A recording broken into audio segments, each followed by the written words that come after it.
The restart of life begins the moment your mindset changes. வாழ்க்கையின் restart செய்வது என்றால் இடத்தை மாற்றுவதல்ல, மனிதர்களை மாற்றுவதல்ல, வாழ்க்கை முறையையே தலை கீழாக மாற்றுவது கூட அல்ல. உண்மையான ரீஸ்டார்ட் மனதில் தான் தொடங்கும்.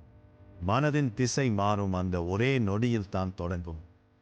நாம் சந்திக்கும் போராட்டங்கள், தோல்விகள், ஏமாற்றங்கள், all these are not signs that life is against us. அவை நம்மை உடைப்பதற்கானவை அல்ல, நம்மை உருவாக்குவதற்காகவே. என்ன தவறு செய்தேன் என்ற கேள்வி, இங்கிருந்து நான் என்ன கற்றுக்கொள்ள வேண்டும் என்று மாறும் நாளே உன் வாழ்க்கையின் ரீஸ்டார்ட்.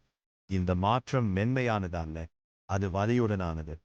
பழைய நினைவுகள் உன்னை பின்னுக்கு இழுக்கும், தோல்விகள் உன் நம்பிக்கையை சோதிக்கும், மனம் பலமுறை கைவிடச் சொல்வது நிச்சயம். ஆனால் நினைவில் கொள், உன்னை உடைக்கும் ஒவ்வொரு தருணங்கள்தான் உன்னை மீண்டும் கட்டும் பொறுப்பு. பிறரை மாற்ற முயற்சிக்காதே, உன் எதிர்வினையை மாற்று. சூழ்நிலையை திட்டாதே, உன் மனநிலையை கட்டுப்படுத்து. உன் மைண்ட் செட் மாறும் நொடிதான் உன் வாழ்க்கையின் உண்மையான ரீஸ்டார்ட்.